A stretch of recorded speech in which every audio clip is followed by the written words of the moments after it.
Hola, hola. Doctora, sí, ya, ahora sí, ya está.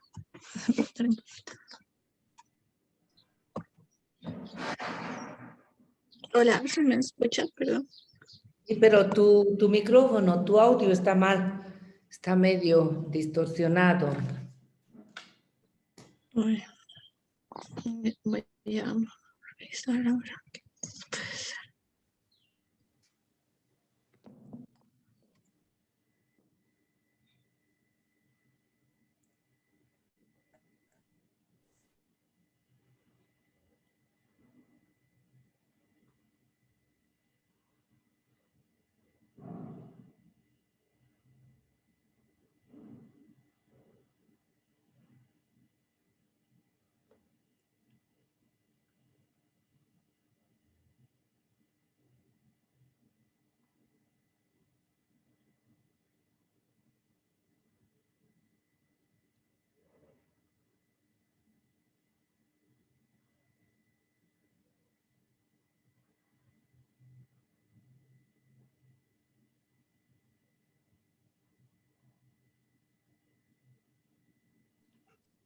Ahora sí se me escucha mejor.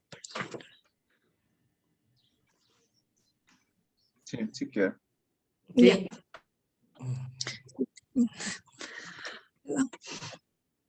Ya, entonces, buenos días, doctora, buenos días, compañeros. Yo voy a comenzar con el tema de faringe. Vamos a hablar de lo que es anatomía, semiología, fisiología y semiología de la faringe.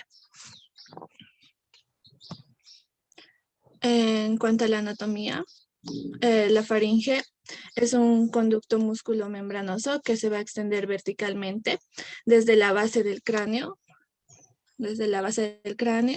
hasta la vértebra cervical, esto por detrás, y hasta el borde inferior del cricoides por delante. Esta faringe se va a continuar con el esófago, va a medir entre 14 y 15 centímetros de longitud, pero durante la deglución esta puede acortarse hasta 7 centímetros. Tiene un diámetro transversal de 4 a 5 centímetros y en sentido anteroposterior de 2 a 3 centímetros. Es más ancho en la nasofaringe y, eh, y más angosto en la unión que va a ser la faringoesofágica. En cuanto a la constitución anatómica, la faringe va a tener un revestimiento mucoso o mucosofaringea, que es la túnica interna. En cuanto a la porción esofaringea, va a tener un epitelio cilíndrico estratificado ciliado, y en la orofaringe y laringofaringe va a tener un epitelio escamoso estratificado no queratinizado. Va a tener un armazón fibroso que se conoce como la fascia faringobacilar o aponeurosis faringea, que, eh, que sería la túnica media. Y la túnica externa, la capa muscular con los músculos constrictores y elevadores. Eh, está formada por 3 músculos constrictores, que son el superior, el medio y el inferior. Eh, Estando así el medio un poco por encima del superior y el inferior un poco encima del medio. El músculo constrictor superior va a presentar 4 haces, que son el pterigofaringio, el orofaringio, el milofaringio y el glosofaringio. Y sus fibras inferiores van a ir a formar el músculo velo del paladar y el esfínter faringopalatino, que va a cerrar el istmo faringonasal durante la deglución. El músculo constrictor medio, que va a presentar 2 haces, el queratofaringio y el condrofaringio. Ambos van a nacer del asta mayor y menor de lo que es el hueso hyoides. Sus fibras inferiores van a ir hasta el borde inferior del cartílago tiroides, el músculo constrictor inferior, que también va a presentar 2 haces. Este es el tirofaringio y el cricofaringio. El haz cricofaringio va a formar parte del esfínter esofágico superior, y por último el músculo estilofaringeo, que sería un músculo elevador, que van a ser de la apófisis estiloides y se entrecruza con las fibras de los músculos constrictores superior y medio bajo la amígdala palatina. En cuanto a la mucosa, esta, como ya había mencionado, va a estar constituida por dos epitelios, un epitelio cilíndrico ciliado, como son el de la fosa nasal, a nivel de la bóveda, las paredes del velo del paladar, el vestíbulo laringio y un epitelio de tipo escamoso estratificado no queratinizado, que va a ser idéntico al de la cavidad oral en el esófago y el resto de la faringe. Va a tener también lo que son glándulas mucosas que se van a distribuir en la mucosa nasal y las salivales accesorias que se van a distribuir en el tercio inferior del velo blando. El tejido linfoide va a estar constituido por el anillo de Waldeyer, que está constituido por amígdalas, una nasofaringia, dos palatinas y dos linguales. La faringe se va a dividir en tres niveles, lo que es la nasofaringe, rinofaringeo cavo, que se va a comunicar con las fosas nasales, esto por medio de las coanas. Se va a extender desde la base del cráneo hasta el velo del paladar. Inferiormente va a estar formada por el velo del paladar. Laterales van a aparecer los orificios faringeos de la trompa de Eustaquio, y por detrás la fosita de estos, la fosita de Rosenmüller. Posterior va a conformar una curva cóncava que hacia adelante, y superior a esta se encuentran... Superior a esta se van a encontrar los folículos que van a formar la amígdala faringea. En cuanto a la orofaringe, se va a extender esto continuando desde el velo del paladar hasta la línea del nivel del hueso hioides, que por delante se va a comunicar con la boca a través del istmo de las fauces. Hacia abajo, en un plano horizontal, va a estar, el plano horizontal está trazado por el hueso hioides. Las paredes laterales van a estar reducidas en dos canales que van a ocupar los ángulos laterales de la faringe, y superior y posterior a esta va a presentar una serie de relieves que van a estar formadas por numerosos folículos linfoides. La hipofaringe, que se va a extender desde la misma línea horizontal al nivel del hueso hioides, que esto hasta el borde anterior del cartilocricoides en relación a la sexta vértebra cervical, que habíamos dicho que es el límite de la faringe. A ambos lados de la faringe se van a encontrar dos depresiones verticales, que son los senos piriformes, y esto es por donde desciende el bolo alimenticio en dirección hacia el esófago. Por delante se va a relacionar directamente con la faringe. En cuanto a su irrigación, la faringe va a estar irrigada por la faringe ascendente, que es rama directa de la carótida externa, la palatina ascendente, que es rama de la arteria facial, y también ramas de la arteria faríngea descendente y la arteria dorsal de la lengua.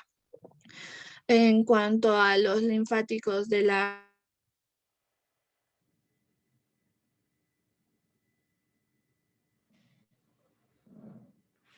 Se te ha cortado. Se te ha cortado, Asenat. Y los linfáticos de la... No, se te ha cortado. No sé por qué se te ha cortado. Ay, ahora sí me escuchan. Sí. Sí, ahora sí. Uy. Ya. Les hablaba de la irrigación. En cuanto al retorno venoso, va... La irrigación ya hemos escuchado. Los linfáticos. Ya. Inervación. Ya. Los linfáticos de la hipofaringe que van a drenar en la cadena yugular media y baja van a seguir el trayecto de lo que es, ay, no puedo volver atrás, de lo que es la vena yugular interna hasta llegar al músculo homoioideo. Y eso, en cuanto a la inervación motora, esta va a ser otorgada por el nervio glosofaringio y el neumogástrico. Excepto el velo del paladar, que va a ser inervado por la rama terminal del maxilar inferior, y la información sensitiva, que va a ser otorgada por el vago, el glosofaringio y también el maxilar inferior. En cuanto a la fisiología, las funciones de la faringe, estas van a englobarse en 4, que son la ventilatoria, respiratoria, la deglutoria, la fonatoria y la inmunológica. En cuanto a la respiratoria, la faringe va a conducir el aire humidificado y purificado desde las fosas nasales hasta la laringe, y este va a contribuir pero en menor escala la humectación y el calentamiento. Durante esta respiración, el esfínter esofágico superior va a prevenir el ingreso de aire a vías digestivas. En cuanto a su función deglutoria, sabemos que la deglución es acción motora automática, en la que van a estar implicados lo que son los músculos de la respiración, los músculos del tracto gastrointestinal. El objetivo de esta función es transportar el bolo alimenticio y así también limpiar el tracto respiratorio. Esta tiene una duración de 3 a 8 segundos. Los que participan en la deglución, alrededor de 30 músculos, 6 pares craneales, el accesorio y el hipogloso. Esta función va a cumplirse en 3 tiempos, que es la primera, que es la fase oral, bucal, o esta es voluntaria, que se va a iniciar con la masticación y va a terminar con el bolo alimenticio siendo empujado por el dorso de la lengua hacia la orofaringe. El segundo tiempo que va a ser el faringio, este es involuntario, y en el que se envía el contenido alimenticio hacia el esófago por un movimiento de pistón de la base de la lengua.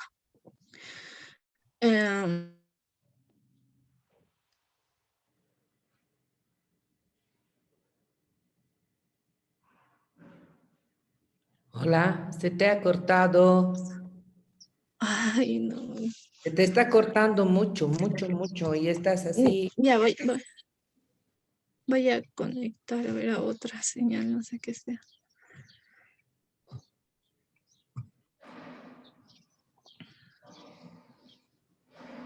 Ya cambié de datos. Ya. En cuanto al segundo, les decía que todos los movimientos deben estar sincronizados para que se produzca el cierre de la orofaringe por arriba del velo del paladar y la laringe abajo. Se abre, ¿no? Esto se debe realizar de forma simultánea con la apertura del esfínter esofágico o cricofaringio. Y el tercer tiempo, que también es involuntario, esto va a permitir la progresión del bolo hacia el esófago y hasta el estómago por medio de las contracciones peristálticas. La función fonatoria, que es la producción de la voz humana.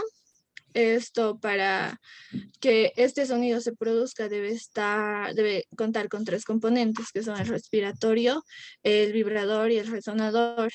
El respiratorio, también denominado fuelle del aparato fonador, que va a estar conformado por los pulmones, la musculatura torácico-abdominal, que va a generar la energía necesaria para movilizar así la columna aérea que va a llegar a la laringe. El sistema vibrador, que está representado por las cuerdas bucales, y el sistema resonador, que va a estar formado por la faringe, boca, dientes, fosas nasales y senos paranasales. Todas estas del sistema resonador son las que están por encima de los pliegues vocales. Estos actúan como cajas de resonancia de la voz. La faringe, como había mencionado, este es forma parte del sistema resonador. Esto por su estructura musculoponeurótica que va a permitir el movimiento de contracción y relajación, así modificando el diámetro, la forma y el tamaño de esta, que asociado a los demás movimientos de ascenso y descenso laringio van a generar lo que es una vibración de las cuerdas vocales, junto con el aire expirado para que resuene con mayor o menor intensidad. La función inmunológica, que está determinada por el anillo de Waldeyer, que está constituido por 4 estructuras denominadas, estas que se denominan amígdalas palatinas, amígdalas faringias o adenoides, las amígdalas linguales y las amígdalas tubulares, caso de Gerlach. Estas estructuras van a constituir un conjunto de elementos linfoepiteliales que van a actuar como inmunocompetentes, esto del sistema de defensa. Todos estos se sitúan debajo de la cubierta de la mucosa especializada. La inmunidad de este anillo de Waldeyer va a dar una respuesta humoral sérica frente a los antígenos y a los patógenos. Esto ya sea general o local. La general va a dar lugar a la producción de inmunoglobulinas que van a pasar al torrente circulatorio. Para esto lo que se debe es que inicialmente el antígeno penetre en el fondo de las criptas amigdalinas. Y esto a través de las células fungiformes que se encuentran en el epitelio amigdalino. Se envía la señal y esos antígenos lleguen así a través de la amígdala al torrente sanguíneo, en el cual van a participar los linfocitos B, que van a presentar estos antígenos, esto porque sufren la estimulación de estas mediadas por las células T, que las va a hacer madurar y así transformarse en linfoblastos B. Y así finalmente a producir las inmunoglobulinas. En cuanto a la local, igual es la producción de inmunoglobulinas. Esto es a través de la producción de inmunoglobulinas. Hay un mecanismo que se conoce como simbiosis linfoepitelial. Esto va a ser la respuesta inmunológica defensiva local, como bien mencionado, el que se va a poner en contacto el antígeno con el tejido linfoide, y así de este modo los linfocitos van a reconocer a lo que es el antígeno. La actividad inmunológica de este anillo de Waldeyer va a tener mayor importancia entre los 3 y 10 años de edad. Esto porque en esta época o en este tiempo ocurren los primeros contactos con gérmenes. También este anillo se dice que funciona como un sistema de análisis de los elementos que son potencialmente patógenos, así siendo capaz de desarrollar una respuesta inmunocompetente frente a todos estos patógenos. Ahora la semiología. En cuanto a la semiología es importante tomar los datos personales. En cuanto a los datos personales, lo más importante de indagar es el lugar de procedencia, donde trabaja y la edad. En cuanto a los datos clínicos que debemos buscar en las afecciones de la faringe, son la obstrucción nasal, tos, flemas, disfagia, fiebre, una descarga retronasal, irritación o inflamación de la faringe, también roncopatía, disnea o alteraciones en la voz. En cuanto al examen clínico, esto es esencial para el diagnóstico de estas afecciones faringias, como bien mencionado. Este órgano es accesible a la vista, casi en su totalidad. Directamente podemos ver la orofaringe cuando pedimos al paciente que abra la boca. Y indirectamente la rinofaringe e hipofaringe, ya sea mediante espejos o endoscopios rígidos o flexibles. Bueno, para realizar este examen pedimos al paciente que esté sentado con su cintura escapular relajada. Este va a estar sentado frente al paciente, que va a pedir vamos a pedir al paciente que abra la boca y deje su lengua detrás de la arcada dentaria. Si el paciente tuviera prótesis, le pedimos que se la saque. Debemos evitar producir muchos reflejos nauseosos al realizar esto. Y en caso de que estos reflejos sean excesivos, se recurre a usar la anestesia local. Bueno, comenzamos inspeccionando lo que es el estado de la mucosa, el paladar, las encías, piezas dentarias, lengua, el piso de la boca. En la pared posterior vemos los pilares anteriores que los podemos ver fácilmente solamente viendo, sin necesidad de usar ningún espejo ni nada todavía. También podemos verificar si existe, si hay presencia de pequeñas formaciones redondeadas, que estos pueden ser correspondientes a nódulos linfoideos. Si es que se necesitara, se hace un examen de amígdalas, en el que usamos el bajalenguas o aquel instrumento que nos ayude para retraer los pilares y así poder explorar mejor las criptas amigdalinas. En cuanto a la base del pilar posterior, observamos el repliegue. En realidad no se retrae los pilares. O sea, tú con el bajalenguas bajas en el tercio medio de la lengua, deprimes la lengua y haces decir al paciente para que se puedan ver las amígdalas. Ahí se ven, no necesitas, que se llama retirar los pilares para ver las amígdalas. Ahora, a no ser que sean amígdalas muy hipotróficas, pero no, porque si tú tocas los pilares, el reflejo nauseoso es terrible y no hay, ¿ya? Ya. Ya. En cuanto a la sensibilidad, esta se va a explorar con lo que es el algodón, realizando toques suaves en los territorios, ya sea de la base del pilar posterior, el repliegue, los amigdalinos, etc. Y para ver la movilidad del velo del paladar, es decir, a observar la actividad del nervio glosofaringeo, esto se comprueba haciendo pronunciar la vocal al paciente. Si este tuviera una paresia unilateral, vamos a observar la desviación del velo por tracción de la musculatura hacia el lado sano. Y si fuera bilateral, el velo va a colgar. A esto se lo conoce como signo de telón y no se va a cerrar la rinofaringe. En cuanto a la rinofaringe, esta va a ser examinada por rinoscopía posterior. Para ello vamos a deprimir la lengua con el bajalenguas y se le indica al paciente que respire por la nariz, así evitamos que contraiga las fauces. Vamos a usar ahora sí los espejos, pero estos de diámetro pequeño y deben estar entibiados para que no molesten al paciente, que los vamos a introducir por detrás del paladar blando.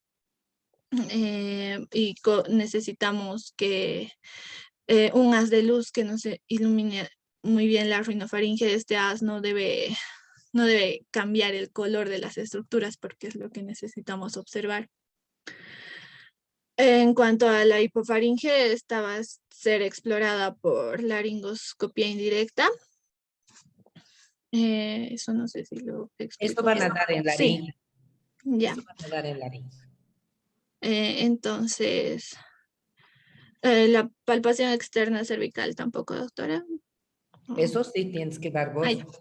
Ya, en esta palpación externa cervical, lo que debemos hallar es la crepitación laringea y esto se va a obtener al movilizar la laringe en sentido lateral contra la columna cervical y la ausencia de esto nos va a decir que hay una lesión retrocricoidea.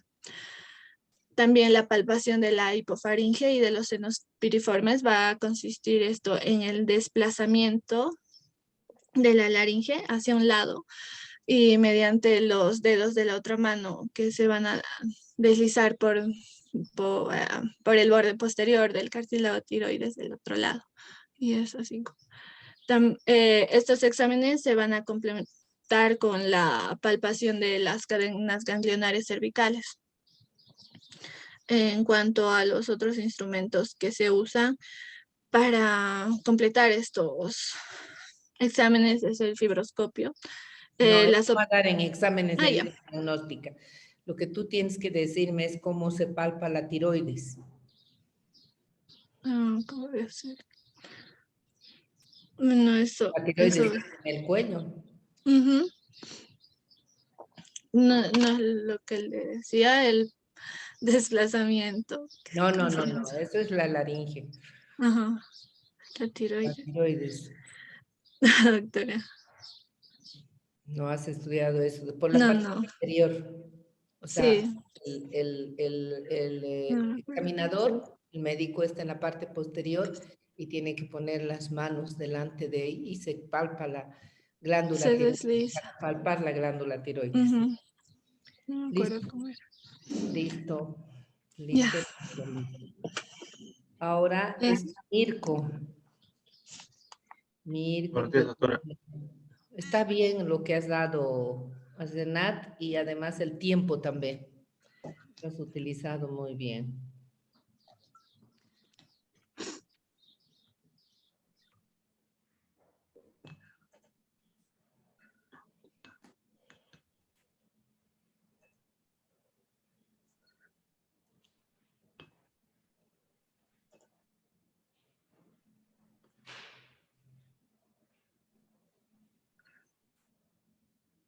¿Se ve, doctora? Sí, se ve. Ya. Muy bien, vamos a continuar con los exámenes de ayuda diagnóstica de la faringe, los que se pueden hacer, y luego vamos a hablar de una faringoamigdalitis aguda y la crónica.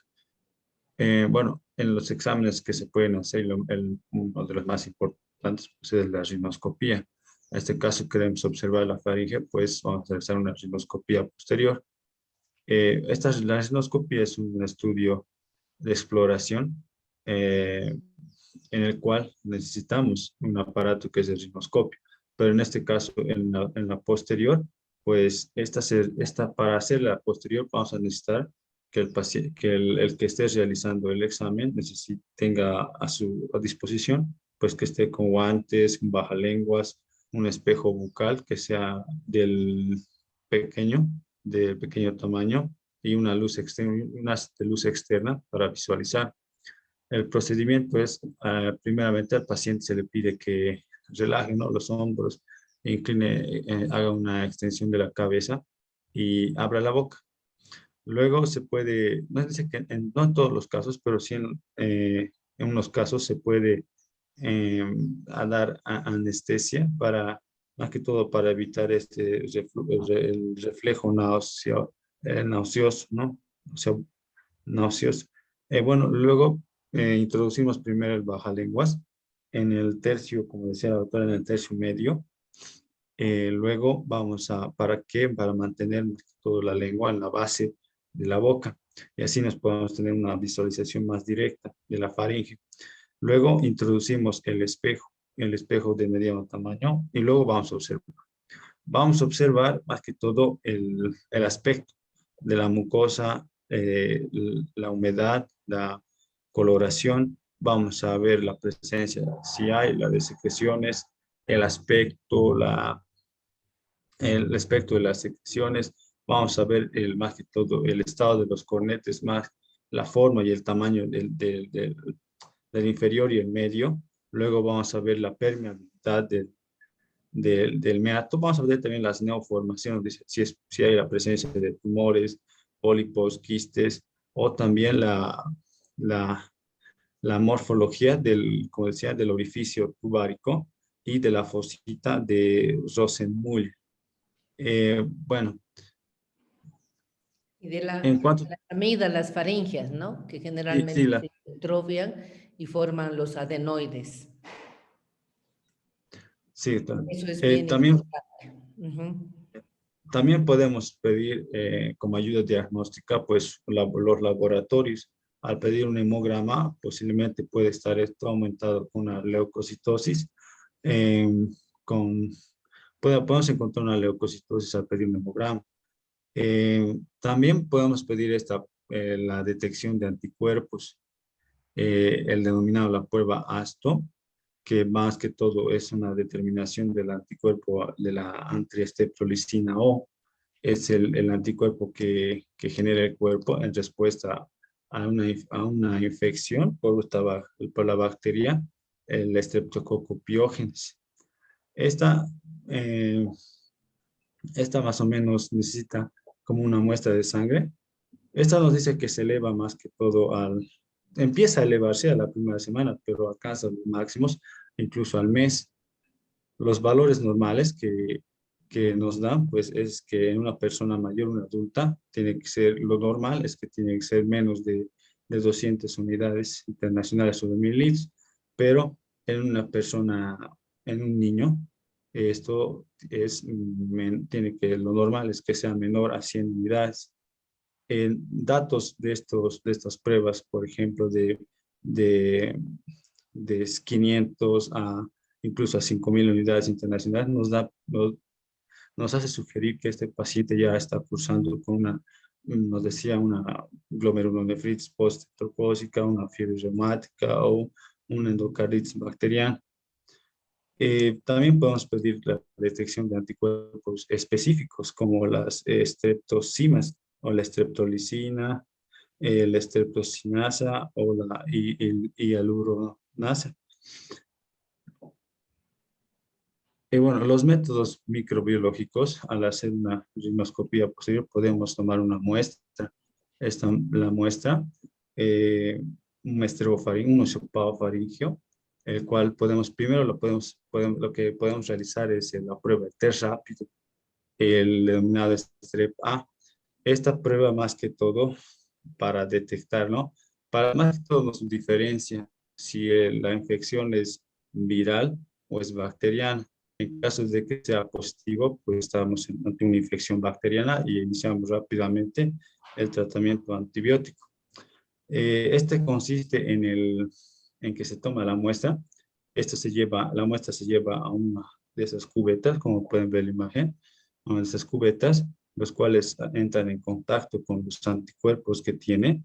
Eh, Luego, si es positivo, va a haber una reacción. Bueno, va a cambiar de color o va a haber una aglutinación que cambia de color. Entonces, si cambia de color, estamos ante una infección positiva, o sea, una infección bacteriana. Más que todo, esto es para detectar la infección contra la Streptococcus pyogenes. También, después de haber tomado el nefrotis faríngeo, también podemos realizar lo que es el cultivo y también podemos realizar un antibiograma. Bueno, también nos hablaba de que podemos realizar la nasofaringoscopía, el cual es más que todo para la exploración una exploración visual de la faringe. Le ponemos al paciente faringe y de la orofaringe. De la orofaringe. De toda, ¿no? Hasta la laringe puede ir eso. Sí, le pedimos más que todo al paciente que esté tranquilo y bueno, a esto sí se necesita realizar una anestesia tópica para evitar las molestias, ¿no? Al momento de ingresar el nasofaringoscopio. Luego, el faringoscopio tiene en la punta tiene un haz de luz y también tiene una cámara de video, el cual, bueno, también al introducirse es de una manera flexible. Más que todo de aquí observamos la parte interna de la nariz, los cornetes, el septo nasal, la zona de drenaje de los senos paranasales, podemos ver los adenoides, la nasofaringe, las amígdalas, las cuerdas vocales y como pueden ver en la imagen, incluso vamos a visualizar la faringe.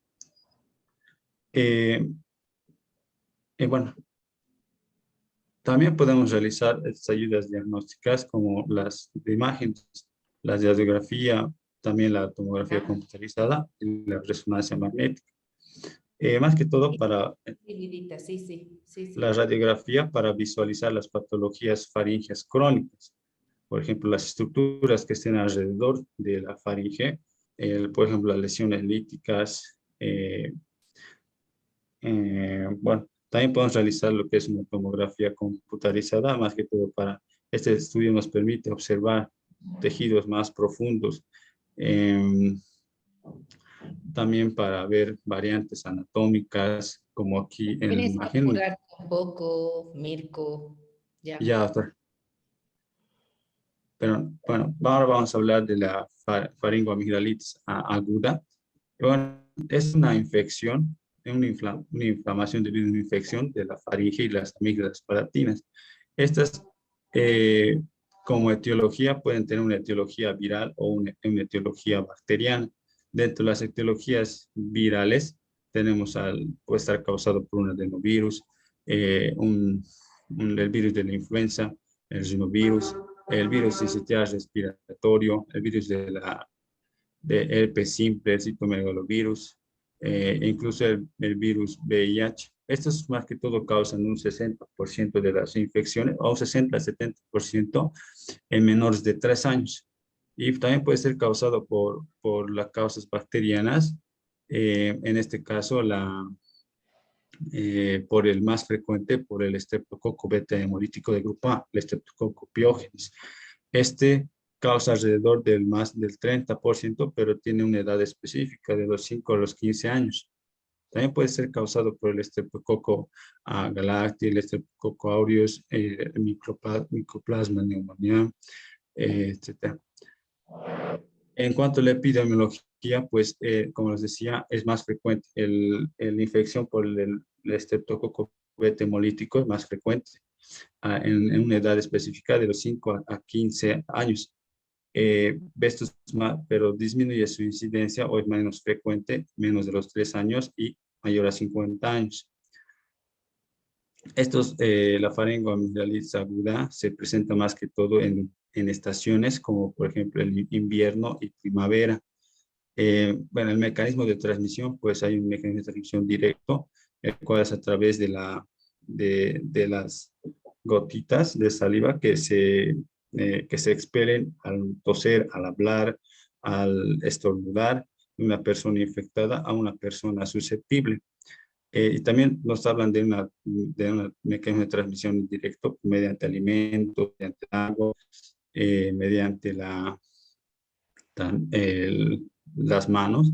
Bueno, también dice que está asociado a unos factores de riesgo, por ejemplo, el hacinamiento familiar, la contaminación ambiental y el nivel socioeconómico muy bajo que están relacionados con estas patologías.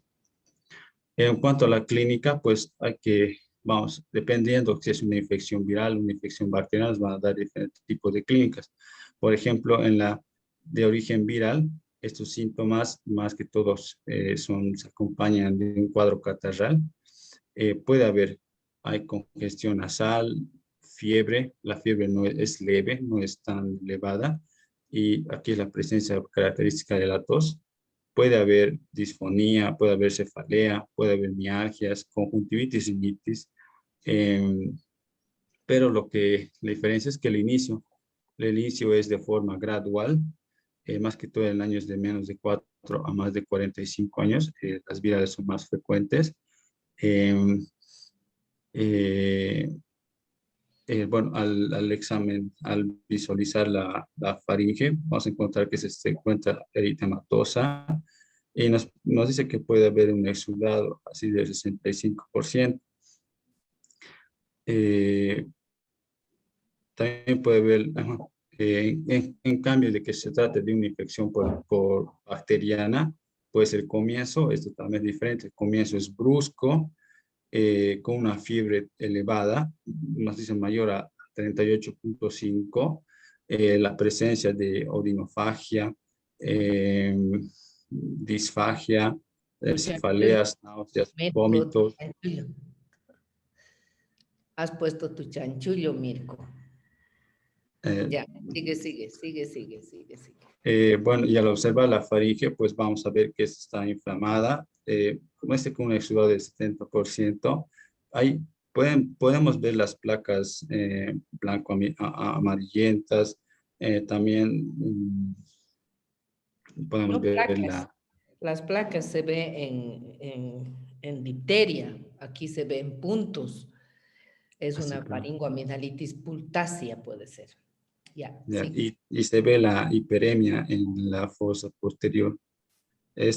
Bueno, bueno, en cuanto al diagnóstico, pues no sé que estas manifestaciones clínicas no son tan específicas para, no sé que te hay que buscar más que para identificar principalmente la infección contra el beta hemolítico, el estreptococo beta hemolítico del grupo A. Esas manifestaciones clínicas no son tan específicas, lo dice, pero sí, utilizando una escala de predicción clínica, podemos hacer el diagnóstico. Por ejemplo, la escala de predicción diagnóstica de Centor, el cual pues, tiene cuatro variantes, pero se ha hecho una modificación, incluso ahora toman 5. Está en la fiebre elevada, mayor a 38,5, el exudado y una hiperemia de la faringe posterior y las amígdalas, luego la presencia de adenopatías. Esta tiene que ser sin tos, porque es bacteriana, y la presencia de una edad específica de los 5 a los 15 años. La puntuación va desde 0 a los 4, bueno, la antigua, la no modificada de 0 a los 4 puntos. Él tiene el punto mayor 4, que nos da una posibilidad de que sea una infección por el estreptococo beta hemolítico de un 60% de posibilidad. Bueno, para hacer el diagnóstico también podemos ver rápido el strep A, como ya les he hablado, para más o menos diferenciar si es bacteriano o es viral. En caso de que sea bacteriano, pues podemos utilizar rápidamente el tratamiento con antibióticos. Podemos pedir también los laboratorios donde vamos a poder encontrar, si encontramos que sea bacteriano, una leucocitosis, puede ser, no sé si el libro mayor a 10.000, y un volumen de eritrosedimentación elevado, con un PCR también puede estar elevado. Podemos tomar la muestra al hacer una rinoscopia posterior y también hacer un cultivo y un antibiograma. Pero es como más. Mirko, en la aguda generalmente no utilizamos cultivo, ¿no? Porque el cultivo tarda 3 días, ¿no? 72 horas. Entonces, el paciente no puede estar sin tratamiento 72 horas. Con los criterios que tú has dicho, toda la parte clínica realmente y el examen físico, se puede hacer un buen diagnóstico y puedes hacer un buen tratamiento. Entonces, sin hacer, para la parte de la faringoamidalitis crónica, sí es necesario un cultivo y antibiograma. Ya, sigue por favor. Bueno, en cuanto al tratamiento, pues esto vamos a realizarlo. Vamos a ver un tratamiento sintomático y un tratamiento antibiótico. El tratamiento sintomático más que todo es el descanso y una hidratación. También el farmacológico, los analgésicos. Y por ejemplo, el paracetamol y el ibuprofeno. El ibuprofeno de 5 a 10 miligramos kilogramo peso cada 8 horas por un máximo de 3 días. Y el paracetamol es de 10 a 15 cada kilogramo peso de cada 8 horas con un máximo también de 3 días. Es solo para los síntomas. Y luego estamos los antibióticos. El tratamiento con antibióticos, el que se utiliza más, bueno, leí que es la penicilina B, la fenoximetilpenicilina por vía oral. Ya no Esto se va de. utiliza esto, Mirko, ya no se utiliza. La vía oral ya se ha descartado hace tiempo, porque además ni siquiera hay en nuestro medio. Ya, probablemente has leído del libro, pero yo les he dicho que terapéutica, lean de un libro de terapéutica. Ya, sigue Mirko. ¿Qué más le vas a Ya. dar? También como alternativa podemos dar, o también como profiláctico, podemos dar la penicilina G-benzatínica. No, No, eso he leído y he dicho, ¿de dóndecito ha sacado el Mirko? La benzatínica es una penicilina de depósito. Entonces se utiliza para, o sea, empieza a actuar la penicilina benzatínica cuando se descubrió la penicilina el año 46 o 45 más o menos. La penicilina benzatínica se utilizaba cada mes, una vez al mes, y en algunos libros cada 3 semanas, cada 21 días, pero no se utiliza para procesos agudos porque empieza a actuar recién a las 48 o 72 horas, Mirko. Entonces, Ya, para un doctor. proceso agudo, tú estás hablando de odinofagia, disfagia, fiebre y malestar general y todo eso. Entonces, no podemos darle una penicilina benzatínica que recién va a actuar a las 48, 72 horas. Ese paciente va a estar más comprometido y como no se ha sanado, va a ir a otro médico, ¿no? Y el médico, como no tiene falta de ética, va a decir, qué barbaridad, ¿cómo te van a dar esto? Esto no se da para tu problema, entonces, ¿me entiendes? Se complica un poco, ¿ya? Ya, doctor. Ujú. Bueno, lo que decía, bueno, se podía dar una penicilina. Bueno, estos más que todo se dan si el paciente es un niño, de 50.000 unidades kilogramos día. ¿Qué penicilina le vas a dar? ¿Qué La, penicilina? ¿Qué penicilina? la procaínica, doctora.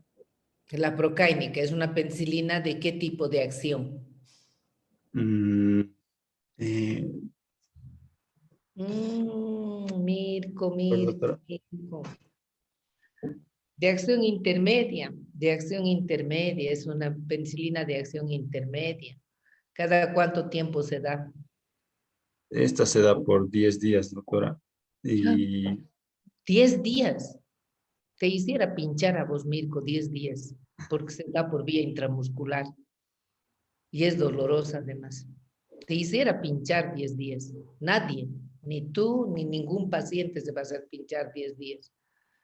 Mirko, Mirko, sí, doctora, es que no puedo investigar eso, doctora, la verdad.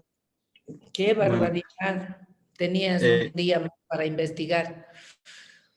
Ujú. ya, en caso de que haya alergia a las penicilinas, pues podemos utilizar la amoxicilina y el ácido clavulónico. Ay, La no, la amoxicilina, penicilina es una aminopenicilina. ¿Qué me vas a decir en caso de alergia? Es una aminopenicilina. Si tiene alergia a la penicilina, va a tener a la amoxicilina. ¿Cuánto se da de amoxicilina? de 500 miligramos y ¿Cómo? el ácido, ¿Cómo? ¿Cómo? ¿Cómo por kilogramo de peso? Ahí te mm, has tropezado gravemente, gravemente. Estaba haciendo tan bien que ella te has tropezado en la terapéutica. mm,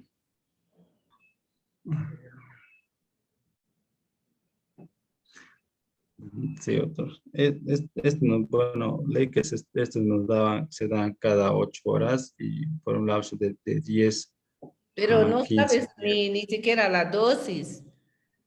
No sabes la dosis. Si eso han hablado, cuando han dado oído, han hablado de esa dosis. Yo me acuerdo muy bien y han dado muy bien. En caso de alergia recién se da acitromicina o claritromicina, que son macrólidos. ¿Cuánto se da de acitromicina? De acitromicina, doctora, se da 10 miligramos, kilogramo, eh, cada 24 horas. Esto más que todo es por máximo de 5 días. Ya, ya, puedes pasar.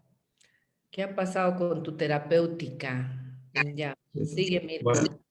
bueno, vamos a hablar de una faringoamigdalitis crónica. Pues esta es como definición, la inflamación por una infección repetitiva y crónica de la faringe y las amígdalas. Esto nos dice que puede provocar va a provocar unas lesiones que pueden ser irreversibles. En cuanto a etiología, pues nos dice que es causado por el Streptococcus pyogenes. y también ayudado por factores generales y factores locales que pueden ayudar a este tipo de infección, ¿no? Por ejemplo, las alteraciones en la temperatura, en la humedad, el tabaquismo, las infecciones bucodentales y también las pulmonares. En cuanto a los síntomas, pues los que encontré eran la sensación de cuerpo extraño, sequedad, el quemazón y escozor de la garganta, la halitosis, no sé que pueden acompañarse de carraspeo. La tos puede ser improductiva, nos dice, pero no puede haber reflujo, tampoco hay odinofagia. En cuanto al diagnóstico, pues esta podemos hacerlo primeramente con una historia clínica. Vamos a ver los antecedentes, el tiempo de que está el paciente con este tipo de problemas. Aquí podemos pedirnos la prueba ASTO, la detección de anticuerpos con los valores normales de adhesión menor a 200 unidades internacionales normal en adultos y menor a 100 unidades internacionales en pacientes, en los niños. Aquí también podemos pedir, entonces, como dije la doctora, hacemos un frotis faríngeo, hacemos un cultivo y luego hacemos un antibiograma. El tratamiento, pues aquí sí vamos a utilizar la penicilina G-benzatínica. Esto ¿Cómo? va de ¿Cómo vas a utilizar la penicilina? ¿Cuánto? ¿Cómo? ¿Y para qué se utiliza la penicilina benzatínica? Porque no se da, no es para tratamiento, ¿es para qué? Sí, esto se da dependiendo al peso de que tiene el paciente. Bueno, encontré que en casos de que pese menor a 15 kilogramos, pues se da entre 600.000 unidades internacionales. En caso que No. esté, Menor a 14 es 300.000. 27, 600.000, mayor a 27, 900.000. mm, 40, 40 kilos, 1.250.000, 2.400.000. ¿Cada cuánto se da 2.400.000. y para qué? Se da de 10 a 15 días, cada 10 a 15 días por un lapso de 3 meses. Esto más que todo para evitar ¿Por qué 3 meses? ¿De dónde has leído 3 meses? De un apunte antiguo, ¿no ve? ¿cierto? Y esto está mal, porque depende. ¿Para qué sirve la penicilina benzatínica, Mirko? Nos sirve, doctora, para evitar estas complicaciones, por ejemplo, la endocarditiz bacteriana, una Claro. fiebre reumática. Eso, entonces, si un paciente no se opera, porque el tratamiento definitivo es la amigalectomía, si el paciente no quiere operarse, no puedes obligarle a operarse, entonces puedes utilizar años la penicilina benzatínica en ese paciente para evitar estas complicaciones sistémicas que son muy peligrosas en paciente que está portadores del estreptococo. ¿No es cierto, Mirko? Sí, Ya. doctora. Y como tratamiento definitivo, pues la amidalectomía. Eso sería todo, doctora. Muy bien. Mirko, te has tropezado esta vez en terapéutica, pero gravemente. Ya.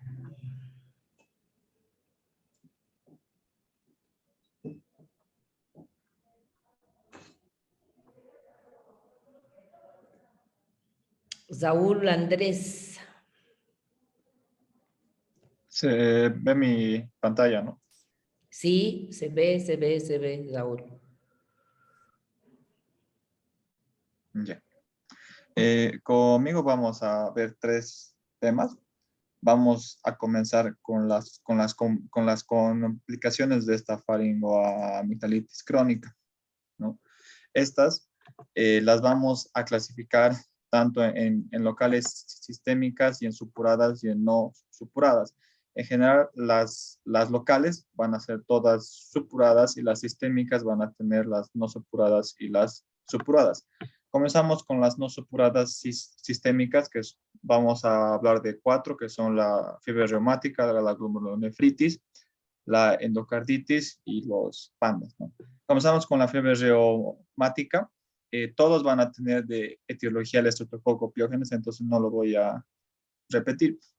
Se debe a una semejanza molecular con la proteína M, se crean los anticuerpos que lo van a confundir con las válvulas del corazón, lo que va a causar daño, en especial en la válvula mitral, puede causar estenosis o regurgitación, lo que se llama la cardiopatía reumática.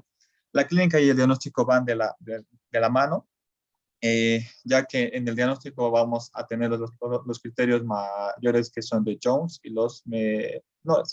Dentro de los criterios mayores tenemos la J de joint, de la poliartritis que puede haber, la O de la carditis que puede haber con la valvulitis correspondiente, la N de los nódulos subcutáneos, la E del eritema marginatum y la E de la corea de Sineja, que se va a caracterizar por movimientos coreoatetóxicos debido a los daños de los ganglios basales, que esto a veces puede ser feo ver a los padres, pero remiten después de un tiempo.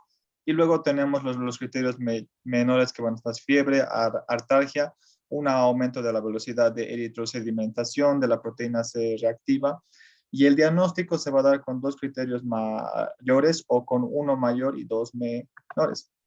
Dentro del tratamiento en la fiebre reumática, en el ataque de fiebre reumática como tal, va a ser un tratamiento de soporte, pero la profilaxis, que es lo que ya lo vimos con la doctora, que se va a dar con repito, las dosis.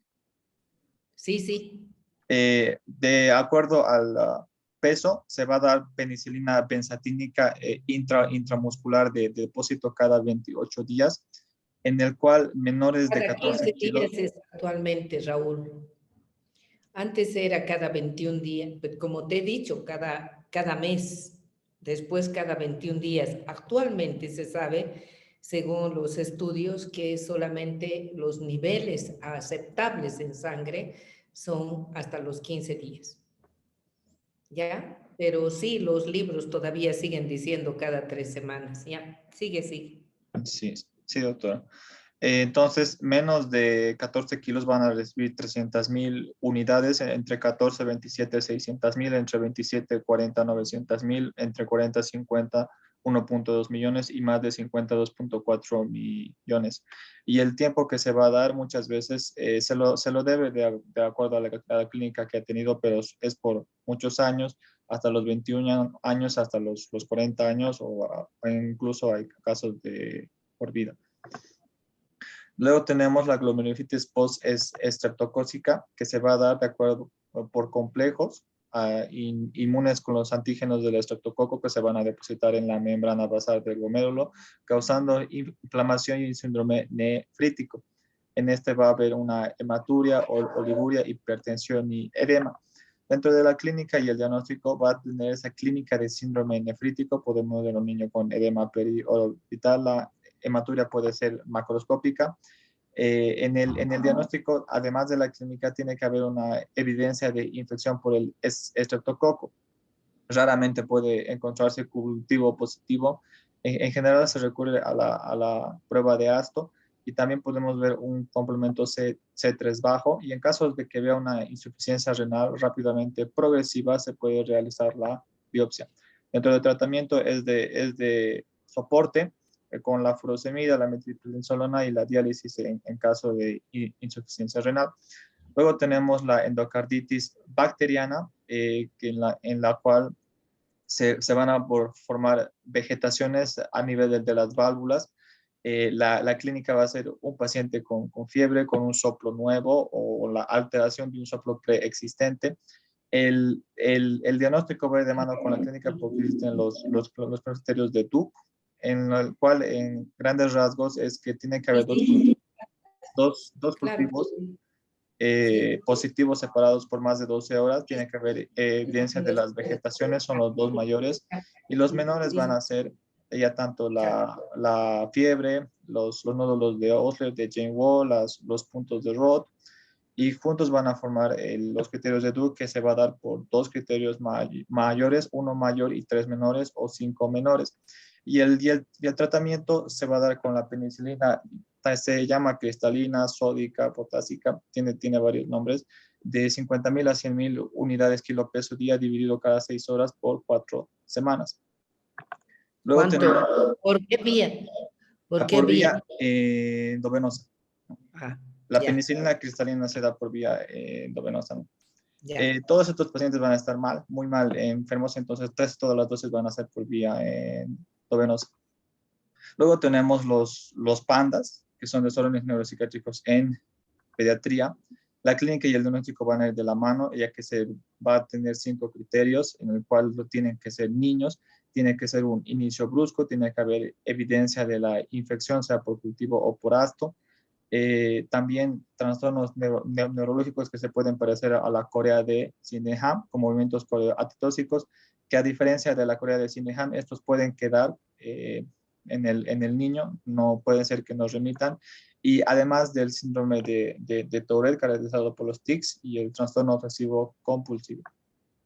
Ahora vamos a las complicaciones supuradas. Comenzamos con las locales, en la cual tenemos que tomar en cuenta que la infección va a ser una infección por continuidad, va a ir pasando por diferentes planos y va a ir avanzando, va a ir lo que formar una celulitis y después esto se va a formar una cápsula de fibrinógeno que puede tener sus septos, lo que va a formar los abscesos. Entonces este proceso va a pasar en las diferentes partes de las fascias. Entonces, para entender un poco con la tomografía de las imágenes, vamos a tener 3 espacios, que es el espacio retrofaringeo, que es este marcado en lila, este azul va a ser el periamigdalino, y este verde va a ser el parafaringeo. En estas 3 zonas vamos a tener la infección. El amarillo, por continuidad, es muy peligrosa esta zona, que es la vaina carotídea.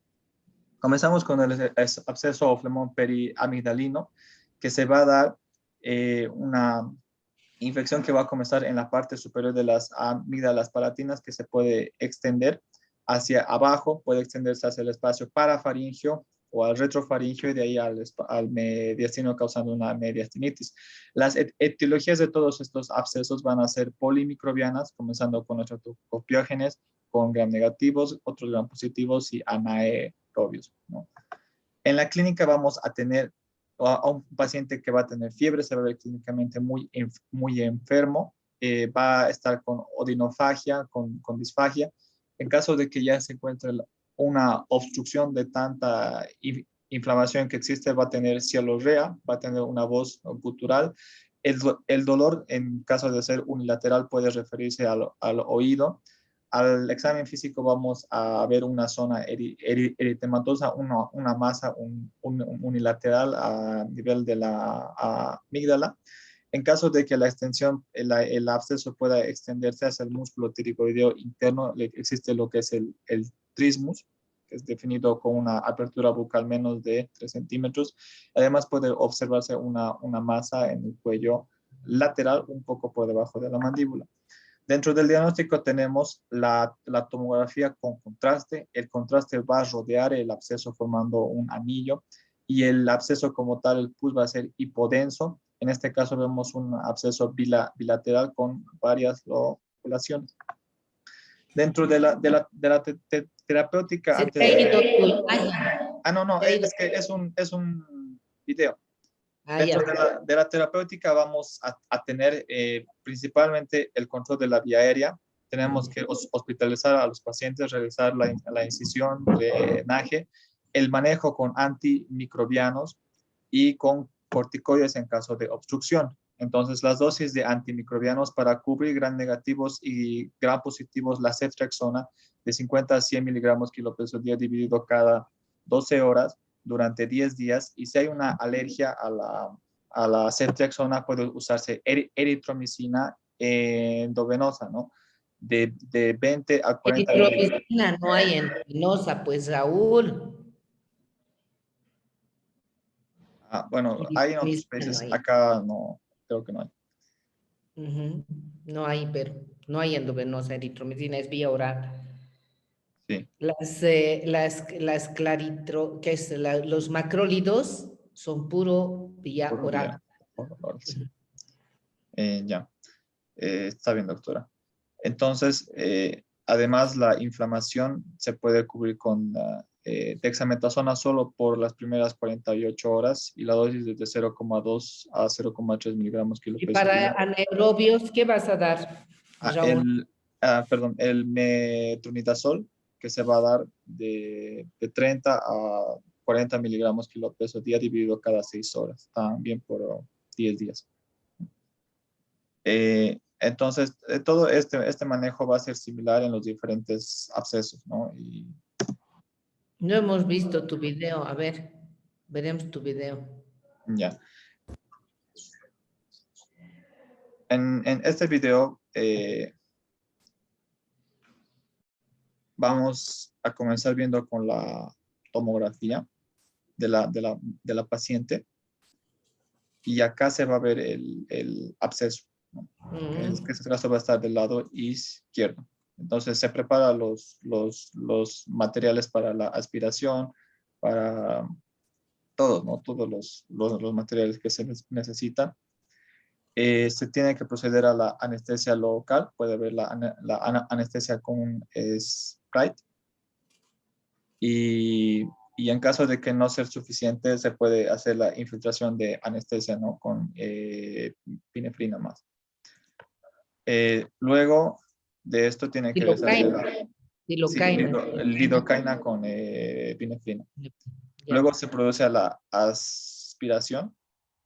En este caso, muchas veces la aspiración no es suficiente. Sirve más que todo para tomar una muestra del contenido que se ve de acá a acá.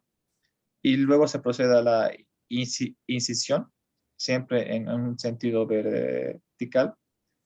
Y en este caso también la incisión todavía no mostró la salida de pus porque con la pinza curva tiene que producirse a la rotura de las lobulaciones que hay, ¿no? Entonces, Así es como sale, igualito como tú estás mostrando, es así mismo. Así sale un absceso. Ya. entonces en este caso sacaron esa cantidad de pus. Puede acumularse mucho más, aunque más se acumulan los retrofaringeos porque hay mucho más espacio, ¿no? Ahora pasamos al absceso retrofaringeo. Este se va a encontrar en el espacio retrofaringeo, donde va a haber una cadena de ganglios que va a estar más todo desarrollada en los niños. Entonces, todas estas complicaciones operativas, la mayoría se da más que todo en los niños. También puede diseminarse por las vías que dijimos y la etiología es polimicrobiana. Para entender lo del espacio retrofaringeo tenemos que tener en cuenta que la parte anterior va a estar la membrana bucofaringea, la parte posterior la prevertebral. Entonces vemos en este color lila y en este color rojo, este color lila es un espacio retrofaringeo verdadero delimitado por la fascia alar, que solamente se va a extender hasta el nivel de C6. Entonces, una vez se supera este espacio, se pasa a esta zona roja, que es una zona de peligro que se comunica directamente con el mediastino. La infección pasa, es un gran espacio, se acumula en el mediastino causando una mediastinitis. Dentro de la clínica vamos a tener a un paciente clínicamente muy enfermo, se va a presentar con fiebre, con odinofagia, disfagia. En el caso de obstrucción, la cialorrea, un cambio de la voz, puede haber una obstrucción de la orofaringe, causando obstrucción de la vía aérea, y una rigidez del cuello con una flexión hacia el lado afectado.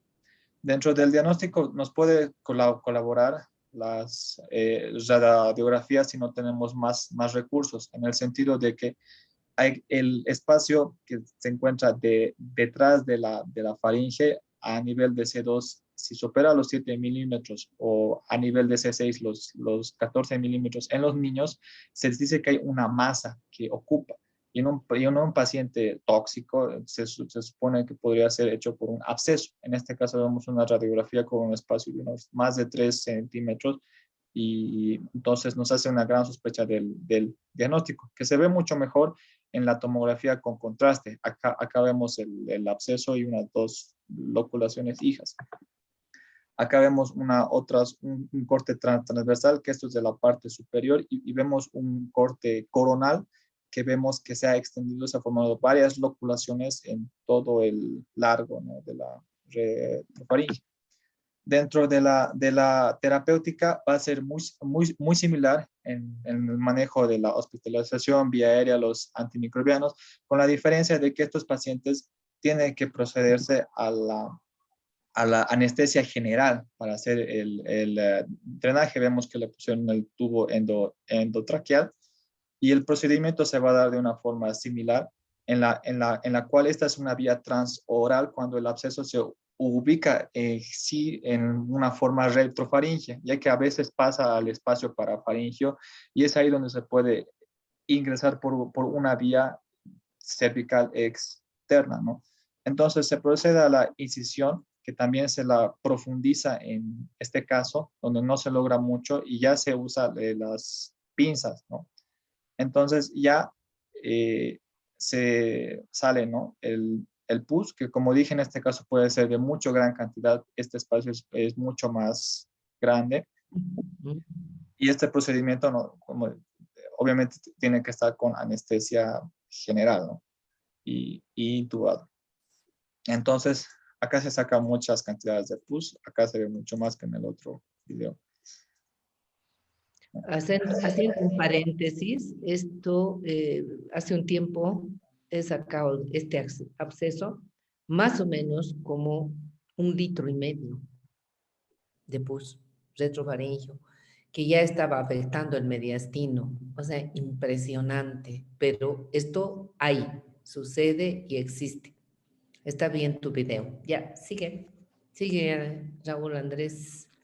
Está bien, doctora. Ahora comenzamos con el absceso parafaringeo, que se va a dar más que todo por la continuidad de la infección de un absceso periamigdalino, que puede incluso llegar a afectar a la vaina carótida, causando una tromboflebitis de la vena yugular interna en el peor de los casos.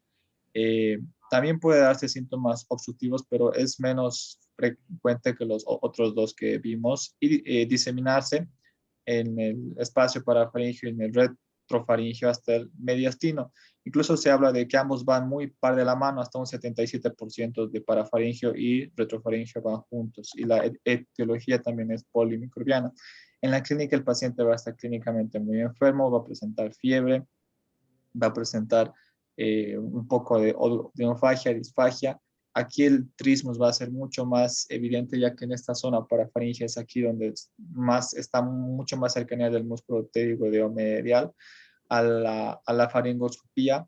Se va a ver como una masa que protruye, que es posterolateral, y en el cuello de forma externa puede verse una induración dolorosa por debajo de la mandíbula, que es lateral en el cuello, ¿no? Puede extenderse incluso.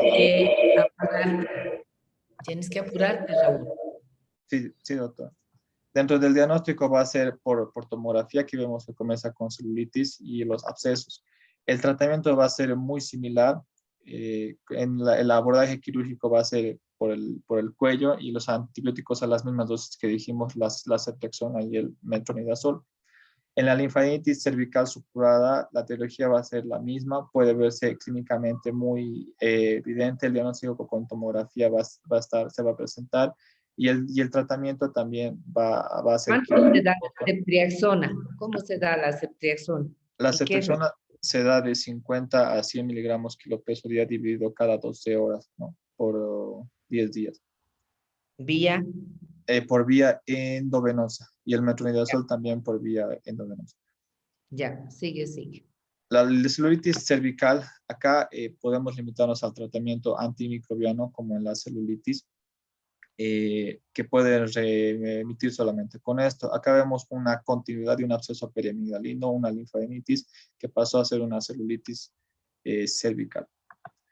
Dentro de las complicaciones supuradas sistémicas vamos a tener el síndrome de shock tóxico. Van a participar las exotoxinas A y B, que van a causar una tormenta de citoquinas que van a llevar a una clínica de hipotensión. Un paciente clínicamente muy enfermo con fiebre puede tener un rash eritematoso, y va a llevar a una falla multiorgánica, que es lo que lo caracteriza. El Diagnóstico se va a dar por los parámetros de la falla multiorgánica, un aumento de transaminasas, de creatinina, trombocitopenia, síndrome de déficit respiratorio agudo y la evidencia del estreptococo. El tratamiento va a ser hospitalización, un tratamiento agresivo de fluidos, la penicilina cristalina por vía endovenosa de 500 a 50.000, de 50.000 a 100.000 unidades kilopeso día, dividido cada 6 horas, hasta 48 horas de la resolución clínica, y también manejo de los con vasopresores. La sepsis estreptocócica se va a dar por una bacteriemia que va a causar vasodilatación, aumento de la permeabilidad, Bien que vaya eso. en el cual va a haber una hiperperfusión del cuerpo, va a haber una hipotensión, un shock séptico, falla renal, pueden haber abscesos metastásicos en los pulmones y el cerebro, y el diagnóstico, además de la clínica, se va a dar por la leucopenia con bandas más del 10% y la evidencia de un hemocultivo positivo, y el tratamiento va a ser similar al síndrome de shock tóxico. Luego tenemos la fascitis necrotizante, se va a dar por la toxina B, además de las proteasas, en las cuales la clínica va a comenzar con una lesión eritematosa o también purpúrea, como en este caso, y en solo un día puede llegar a una destrucción de los tejidos de las partes blandas. Aquí vemos que es hasta el tercer día, cuarto día, sexto día, y ya el paciente hospitalizado hasta el día 84 salió de esta forma. El diagnóstico es meramente clínico, y el gol estándar es la biopsia, ¿no? Pero es clínico, ¿no? El tratamiento es por la hospitalización, manejo de fluidos. Lo más importante es el debridamiento quirúrgico, y esto va a estar asociado, si sabemos que es por estreptococo, a la penicilina, también la cristalina por vía endovenosa a las mismas dosis que dijimos, y una cobertura de anaerobios con el metronidazol. Ahora tenemos las indicaciones y contraindicaciones absolutas y relativas de la amidalectomía. Comenzamos con las absolutas, en las cuales vamos a encontrar una hipertrofia de las amígdalas palatinas. Esto va a causar una secuencia de obstrucción que va a provocar un síndrome obstructivo apneico, y esta hipoxia en las noches, hipercapnia, va a causar un aumento de la presión pulmonar, causando hipertensión pulmonar, y falla de la cavidad derecha, causando un cor pulmonar. Entonces, estos tres aislados o en su conjunto son indicaciones absolutas. También tenemos las infecciones recurrentes, que van a estar definidas por los criterios de Paradise, en las cuales se van a dar 3 infecciones por año los últimos 3 años, 5 por año los últimos 2 años, o 7 por año el último año. Además de esto, tiene que haber la clínica tiene que estar asociado con fiebre más de 38.3 grados, linfadenopatía más de 2 centímetros, exudados amigdalinos. Al menos una de esta clínica tiene que estar acompañada, además de un cultivo evidencia del estreptococo, ¿no? También tiene que haberse dado un tratamiento antimicrobiano adecuado, y en caso de no tenerse un reporte de todos estos años de infecciones, pero sí la madre nos dice, porque muchas veces van a varios doctores, no van al mismo hospital, puede tomarse en cuenta la clínica, ver las amígdalas cómo están, y con 2 infecciones recurrentes bien documentadas. También tenemos como indicaciones el absceso periamigdalino, que causa la obstrucción, el retrofaringio, la amigdalitis hemorrágica, perdón, y una masa tumoral que puede ser un linfoma, ¿no? Las indicaciones relativas tenemos las infecciones recurrentes que no cumplen los criterios de Paradise. También puede haber los litos a nivel de las amígdalas. Pueden el síndrome de Behçet, el síndrome de PAFP, que se va a acompañar de una faringitis y aftas, ¿no? Dentro de las contraindicaciones tenemos las absolutas, que se van a estar relacionadas con la hemorragia, con discrasias sanguíneas, cualquier anomalía en las plaquetas como púrpura, en los glóbulos, en los factores de coagulación como la hemofilia, que cause hemorragias, está contraindicado ya que esta es una cirugía que sangra mucho. Dentro de las contraindicaciones relativas, que las podemos superar y por lo tanto se puede hacer el procedimiento, tenemos el embarazo, la hipertensión la controlamos, la insuficiencia renal podemos llegar a controlarla, la diabetes, y en caso de que vea paladar en hendido submucoso o úvula bífida, en la cual hacer una maniobra quirúrgica puede afectar a la posterior reparación de estos, ¿no? Causando una insuficiencia velo-palatina.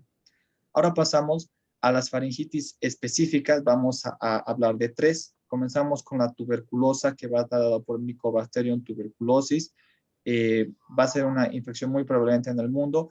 Y luego de la infección primaria, estas bacterias ascienden por la tráquea, suben hasta la laringe, hasta la faringe, incluso hasta las amígdalas, donde causan la faringitis tuberculosa.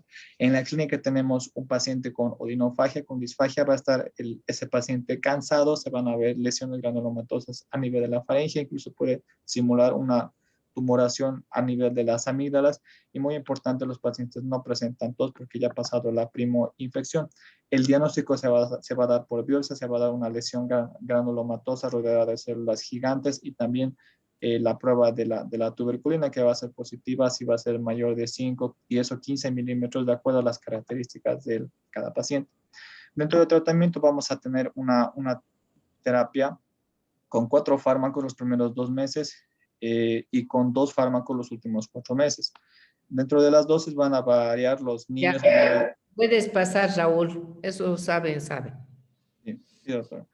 Bueno, pasamos a la faringitis diftérica, que va a ser causada por Corynebacterium diphtheriae, que va a ser un gran positivo en forma de bastón, y al microscopio se va a ver como letras chinas. Dentro de la patogenia, que es muy importante, un bacteriófago le va a dar la toxina diftérica, que va a estar compuesta por una subunidad B y A. La B se va a unir, la A va a inhibir la síntesis de proteínas al ribosilar el factor de elongación 2, que va a causar necrosis en el epitelio faríngeo, y esta necrosis de las células epiteliales va a llevar a un exudado fibrinoso blanco grisáceo característico de la difteria. Incluso estos pedazos de fibrinosis se pueden caer y causar obstrucción de la vía aérea. La clínica va a ser un paciente tóxico, clínicamente muy enfermo, puede haber afectación del corazón. La fiebre no va a estar acompañada de una bradicardia relativa, ya que no va a haber el aumento característico de la mayoría de las fiebres de 15 latidos por cada grado centígrado de aumento de la temperatura. El paciente va a presentar odinofagia, disfagia, y el examen físico se pueden ver las membranas características, ese tono blanco grisáceo, y que pueden desprenderse difícilmente, que van a causar una base eritematosa, y de esta zona es donde se tiene que tomar las muestras, ya que el blanco ya es puro necrosis. Se afecta de forma a los ganglios de forma muy importante, puede llevar al característico cuello de toro. El diagnóstico, el gol es el cultivo por 3 días, que tarda mucho. Entonces tenemos a la tinción del Loeffler, que va a teñir los glándulos metacromáticos de un azul más oscuro que las demás partes de la bacteria. Entonces puede darnos a una sospecha diagnóstica muy alta en ese momento. Dentro del tratamiento y la prevención, vamos a tener el tratamiento con penicilina cristalina por vía endovenosa de 50.000 a 100.000 unidades kilo-peso día, dividido cada 6 horas durante 7 días. Y la toxina antidiftérica, que va a depender de la gravedad, ¿no? En los pacientes leves va a ser dosis única. La primera parte por vía endovenosa y la segunda parte por vía intramuscular. Entonces, en los casos leves se va a dar de 20.000 a 40.000 en los unidades, de los moderados de 40.000 a 60.000 y los graves de 80.000 a 120.000. Y la prevención tenemos con la vacuna. Ahora la faringitis leishmaniásica va a ser causada por leishmania, en especial la especie brasiliensis, por la picadura del mosquito flebótomo, va a tener una forma promastigote y amastigote en las células.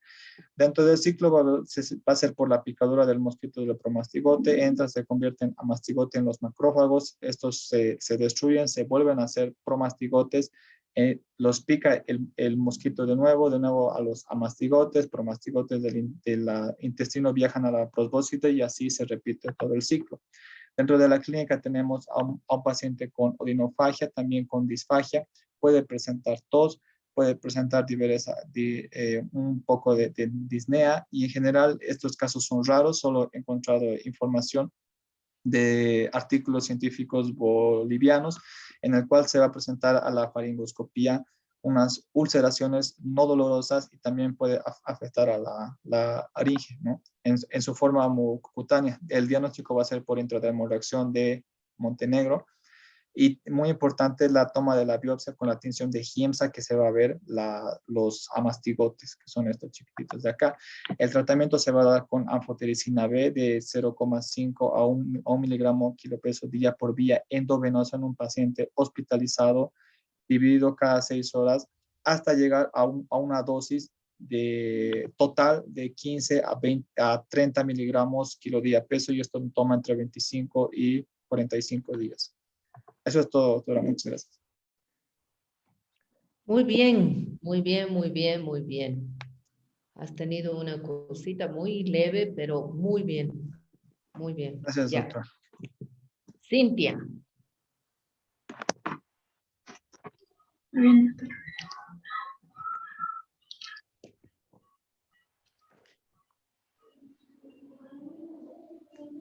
Se ve la pantalla, ¿verdad? Se escucha Sí. todo bien. Ya. Sí, sí.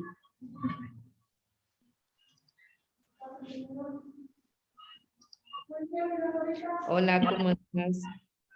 Muy bien, voy a continuar yo con las faringitis inespecíficas y la anatomía y fisiología de la laringe. Para empezar, la faringitis inespecífica no va a ser debida a ningún microorganismo, ¿no? Y puede ser producida por factores tanto locales como generales. Entre los factores locales tenemos las toxinas, como ser, por ejemplo, el tabaco, el cigarrillo, el consumo de alcohol, que puede producir un proceso inflamatorio en la mucosa de la faringe. También tenemos otros factores como ser la contaminación ambiental, el polvo de, por ejemplo, el polvo de cemento, el polvo de cal, perdón. También tenemos a la rinosinusitis crónicas y a la enfermedad de reflujo gastroesofágico. A los factores generales, aquí tenemos a la diabetes, también a las dislipidemias, a la hipocalcemia, también pueden producir faringitis inespecíficas las alergias, específicamente las alergias de tipo alimentario, por una hiperreactividad de la mucosa que también va a favorecer los procesos inflamatorios. También la hiperuricemia y el síndrome de Sjögren, en el cual esta es una enfermedad inmunológica en la cual va a haber una destrucción de las glándulas exocrinas, ¿no? Las glándulas lacrimales, las glándulas salivares, y otras también pueden ser iatrogénicas a través de fármacos como ser los anticolinérgicos, los betabloqueantes y también los antihipertensivos. La sintomatología no va a ser específica y habla también. La sintomatología que se ha descrito es una odinofagia matutina. También puede presentar el paciente rinorrea. ¿Se me escucha todo bien, doctora? Sí, está un poco mal tu audio, pero a ver, seguí. La rinorrea. También tenemos la sensación de un dolor, la sensación de quemazón, sensación de picor en la garganta y también la sensación de subjetiva de asfixia. Y también otra clínica es la presencia de tos nocturna. El diagnóstico se lo va a hacer mediante una historia clínica. Nos vamos a basar en historia clínica buscando a los antecedentes del paciente, ¿no? Si fuma, si consume alcohol, también si tiene una exposición a otros factores irritativos y También si tiene enfermedades inmunosupresoras, diabetes y otras enfermedades metabólicas. El tratamiento se va a basar primero en una buena higiene bucal, en suprimir aquellos factores irritativos como ser el alcohol, el tabaco. También, si el paciente es obeso, ¿no? O con sobrepeso, se le va a indicar que baje de peso, una dieta hipouricémica, una disminución también en el consumo de sal, ¿no? Ahora vamos a pasar a hablar de la anatomía de la laringe. Bueno, no. O sea, ¿y no has dicho el reflujo gastroesofágico, Cintia? El reflujo gastroesofágico se va a dar también, se va a tratar con el omeprazol. Es que eso es bien importante porque es una de las faringitis inespecíficas más importantes del reflujo gastroesofágico. Entonces también en el tratamiento vamos a tratar el reflujo gastroesofágico que se da con el omeprazol en una dosis de 30 a 40 miligramos kilogramo una vez al día.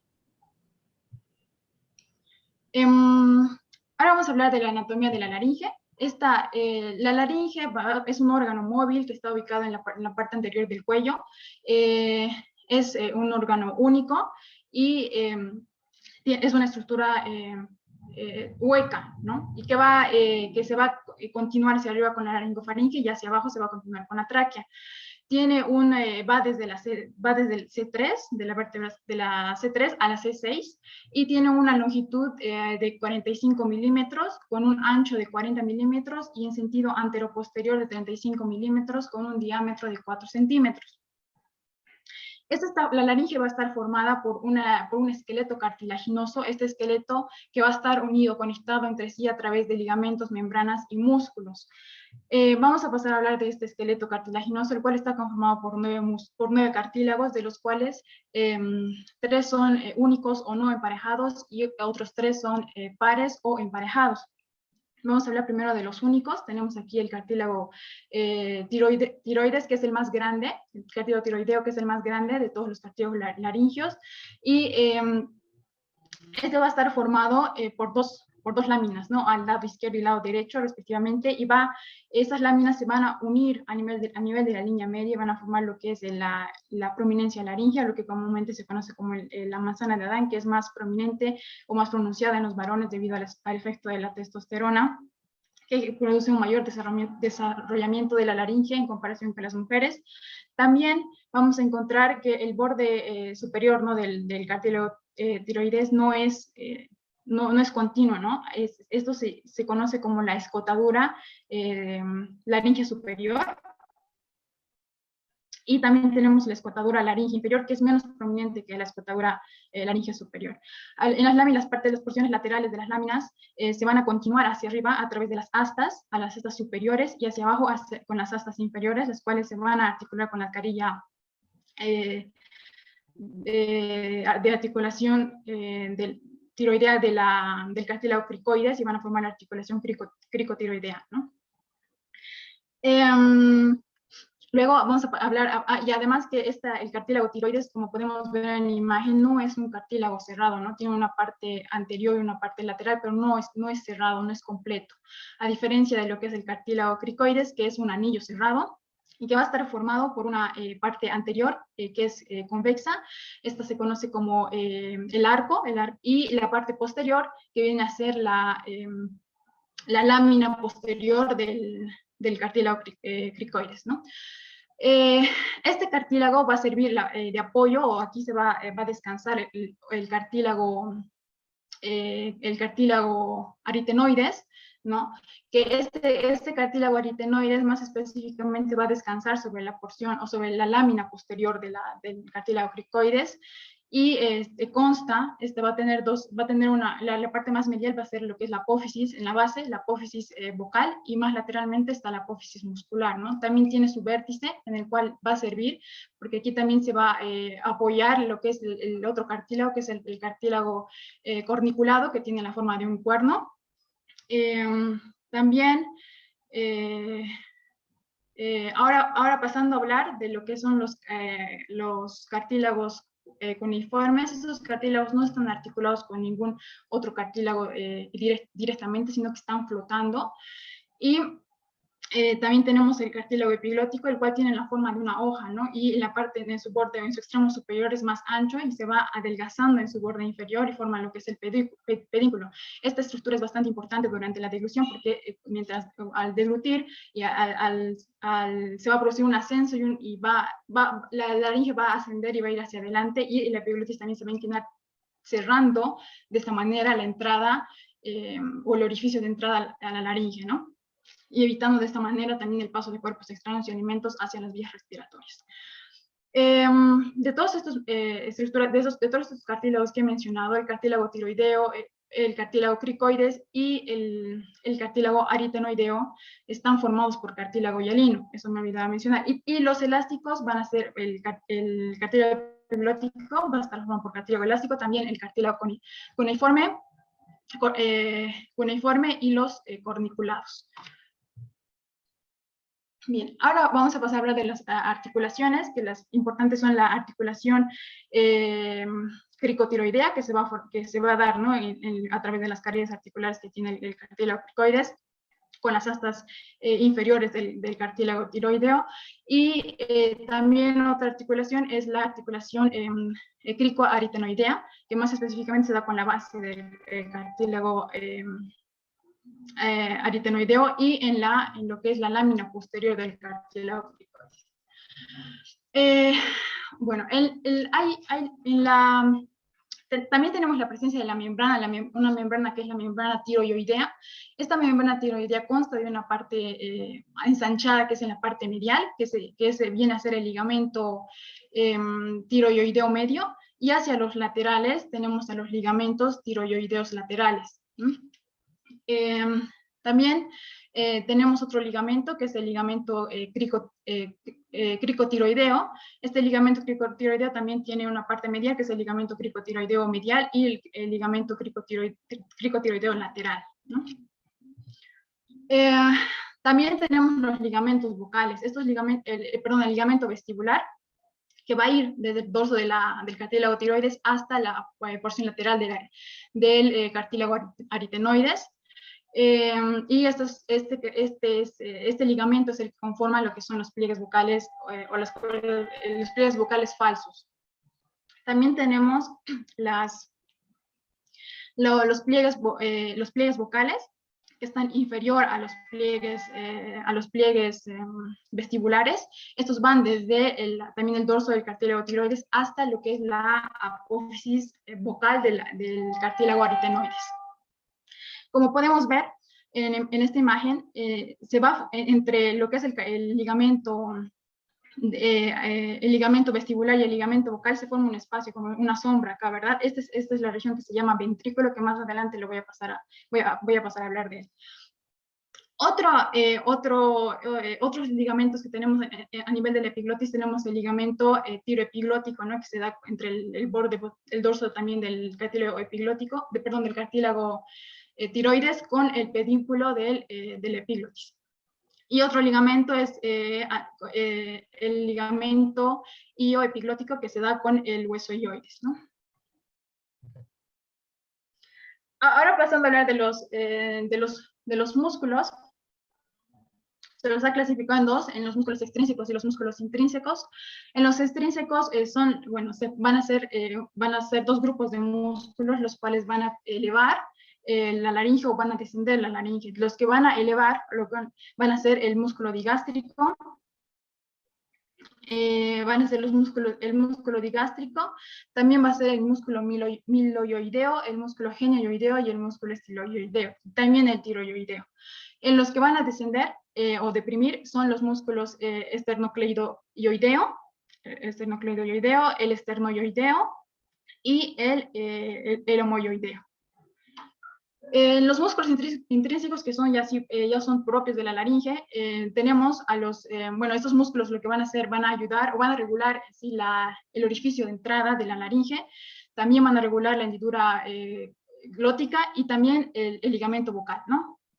En los que van a regular los movimientos, van a regular la entrada o el orificio de entrada a la laringe, van a ser los músculos aritenoideos oblicuos y los transversos, ¿no? Esos, como podemos ver aquí mejor, aquí estos de acá son los transversos y este es el oblicuo, los cuales van a ir desde la apófisis muscular del cartílago aritenoides hacia el vértice de la apófisis del cartílago aritenoide del otro lado, ¿no? También tenemos los que van a regular la hendidura glótica, como si estos son los músculos cricoaritenoideos posteriores, que son estos de acá. Estos son los únicos abductores, ¿no?, de todos los músculos, porque estos lo que van a hacer es abrir la glotis, y los demás son aductores. También tenemos el otro músculo que, como digo, es aductor, son los músculos cricoaritenoideos laterales, ¿ya? Luego también los músculos que van a regular lo que es el ligamento vocal, ¿no? Estos lo van a regular mediante alargando, ya sea alargando, tensando o acortando y relajando las cuerdas vocales, ¿no? Estos son el músculo tiroaritenoideo, y también tenemos el músculo vocal. Estos dos músculos, este es el tiroaritenoideo y este es el vocal. Estos dos músculos lo que van a hacer es, al contraerse, van a acortar las cuerdas vocales, lo van a relajar. Y el otro músculo es el músculo cricotiroideo, el cual va a ser lo opuesto a estos dos, ¿no? Lo que va a hacer es, va a alargarlos y va a tensar las cuerdas vocales. Que son estos de acá, ¿no? En cuanto a la cavidad, ahora hablando en sí de lo que es la cavidad laringea, esta va a estar conformada, o sea, la cavidad laringea va a tener su puerta de entrada o el orificio de entrada laringea, la cual va a estar conformada, perdón, la cavidad laringea va a ir desde ese orificio, ¿no? Va a empezar desde ese orificio de entrada y va a ir hasta el borde inferior del cartílago cricoides. El orificio de entrada laringea va a estar limitada superiormente por el borde superior del cartílago epiglótico y hacia los lados por los pliegues aritenoepiglóticos, que en su trayecto también van a encontrarse lo que son los tubérculos. Los tubérculos, aquí tenemos más medialmente el tubérculo corniculado y más lateralmente tenemos a los tubérculos cuneiformes, ¿no? Y finalmente en la parte de abajo tenemos al pliegue interaritenoideo, o también se lo llama como escotadura aritenoidea, ¿no?, que está entre ambos cartílagos aritenoides. Bien, se ha dividido la cavidad en tres porciones. Lo que tenemos la porción vestibular, el ventrículo y el orificio infraglótico. En cuanto a la región vestibular, esta va a ir desde el cartílago epiglótico, como hemos mencionado, va a pasar también aquí por los pliegues los pliegues aritenoepiglóticos, y va a ir hasta lo que es el ligamento vestibular, ¿no? O pliegue vestibular cuando este ya está recubierto de mucosa. También tenemos la otra porción que es el ventrículo, que tiene como límite superior al ligamento vestibular y límite inferior al ligamento vocal, ¿no? En esta estructura también se encuentra lo que es el sáculo, que está recubierto por glándulas que van a producir una sustancia, va a producir un moco que va a ayudar a la lubricación de las cuerdas vocales, ¿no? También tenemos lo que es la hendidura vestibular, que esta es más grande en comparación con la hendidura que podemos ver acá, que es la hendidura glótica, ¿no?, que es un espacio más reducido. También tenemos otra estructura que es la cavidad, o la otra parte que es la cavidad infraglótica, que va a ir desde como límite superior el ligamento vocal y va a ir hasta el borde inferior del cartílago cricoides y se continúa todavía con la tráquea. Y otra estructura que me olvidaba mencionar es el cono elástico, que va a ir desde el borde superior del cartílago cricoides hasta el borde hasta lo que es la apófisis vocal, ¿no? Perdón, hasta el borde del ligamento vocal. Ahora pasando a hablar de lo que es la irrigación, La laringe va a estar irrigada por 3 vasos, que es la arteria laringea superior, la Cintia, inferior y la posterior. Cintia, Sí, doctora. no hay ¿Sí? apófisis bucal, no hay Sí, apófisis sí, no, bucal. no, no.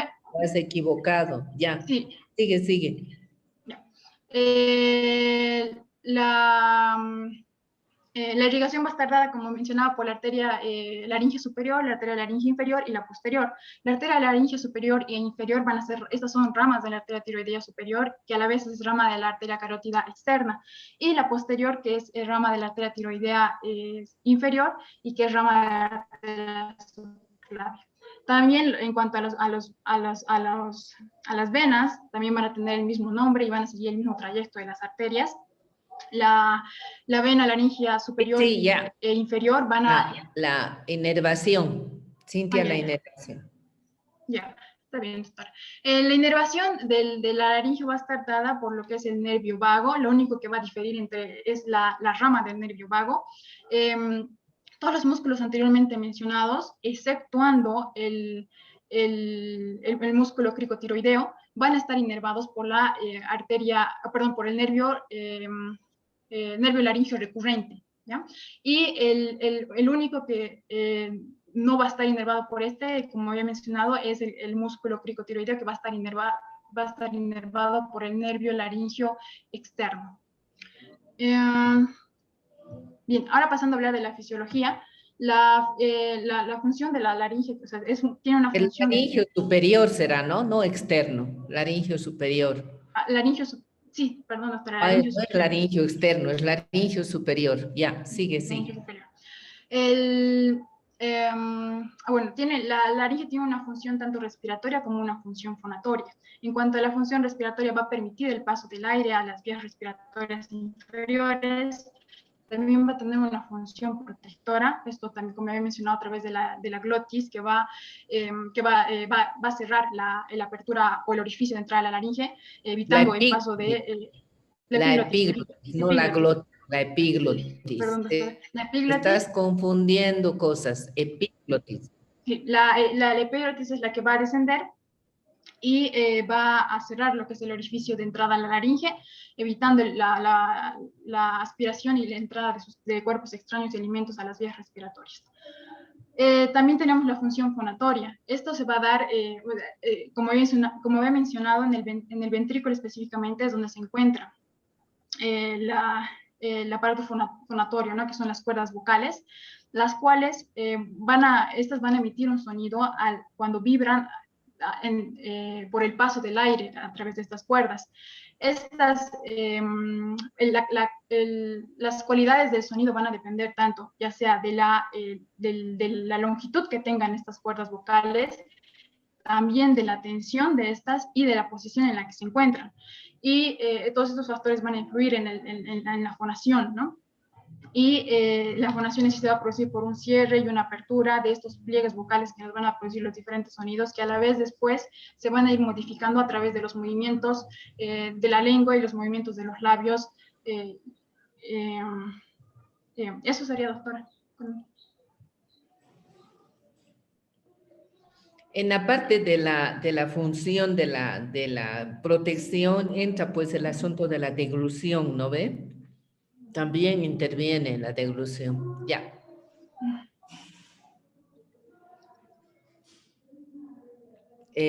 Nos vamos a quedar ahí porque tengo que ir a ver pacientes. Entonces, mañana vamos a hacer los 3 últimos, que es semiología de laringe, exámenes de ayuda diagnóstica y laringitis aguda que va a dar Henry Marcelo. Y después los otros 2 temas más que vamos a terminar mañana. ¿Listo, chicos? Está bien, doctor. Ya. Bien, doctora. Entonces, ¿tienen alguna pregunta, alguna cosa? Yo creo que han dado muy bien. Ha sido muy explicativo. La única cosa que tienen que ver es un poquito la terapéutica que les está faltando. ¿Ya? ¿Listo? ¿Hay alguna pregunta, alguna cosa que quieran decir? Yo tenía una pregunta de mi tema. Entonces, si hay alergia a los betalactámicos en los abscesos y no podemos usar ceftriaxona, ¿se usa macrólidos por vía oral o se usan otros medicamentos? No, pues se puede utilizar quinolonas. Quinolones. Quinolonas, ¿no es cierto? La ciprofloxacina, la levofloxacina, que son muy buenos para antibióticos de amplio espectro, tanto para gram positivos como gram negativos. ¿No ve? Está bien, doctora, muchas gracias. Ya. ¿Qué más? ¿Algo más? Tengo dos dudas, doctora. Una, ¿qué tan específico es la escala de Centor en la faringoamigdalitis? Es clínica, ¿no? Y la clínica, la verdad, la clínica siempre nos va a dar luces. Hasta ahora sigue siendo no, la historia clínica soberana, ¿no? Y si haces una buena anamnesis, entonces te va a dar bien. Ahora, hay algunos, o sea, en algunos lugares como Estados Unidos, por ejemplo, no le dan mucho valor a la clínica, ¿no? Sino a los exámenes de ayuda diagnóstica, porque tienen una batería de exámenes, pueden hacer todos los exámenes. Es así que cuando viene un paciente, le hacen todo primero antes que incluso le interrogue el médico. Tienen que tener todo. Entonces, nosotros en Sudamérica, por eso es que nos caracterizamos porque tenemos buena clínica. Entonces, la clínica sigue siendo soberana, la historia clínica sigue siendo soberana para un buen diagnóstico. Entonces, nosotros tenemos que, o sea, siempre les digo, pierdan su tiempo haciendo la historia clínica, pregunten y pregunten y pregunten todo, porque con una buena historia clínica vamos a tener una gran parte del diagnóstico. Por eso se dice exámenes de ayuda diagnóstica, porque te ayudan en tu diagnóstico que ya tienes presuntivo. ¿Ya? Está bien, doctora. ¿Más? Sí, yo tengo una duda más, doctora, sobre mi tema. En mi tema de antibióticos de laringe y faringe, ¿entran los de abscesos que mencionó mi compañero, las complicaciones? Todo. Por eso es antibióticos. Con la clínica tiene que ir el antibiótico, con la patología tiene que ir el antibiótico. ¿Ya? Bueno, doctora, gracias. ¿Qué más? ¿Qué más? En cuanto a la bolsa serosa de Bayer, ¿qué funciones tenía, doctora? Y si tiene alguna relación con la laringitis, quería saber eso. Tiene relación con la laringitis porque está ahí cerca de la laringe, ¿no? ¿No es cierto? Entonces tiene que ver nomás, esa es una patología que es muy rara, demasiado rara, pero sí, sí mencionan los libros que sí se presenta en alguna ocasión, ¿ya? ¿Algo más?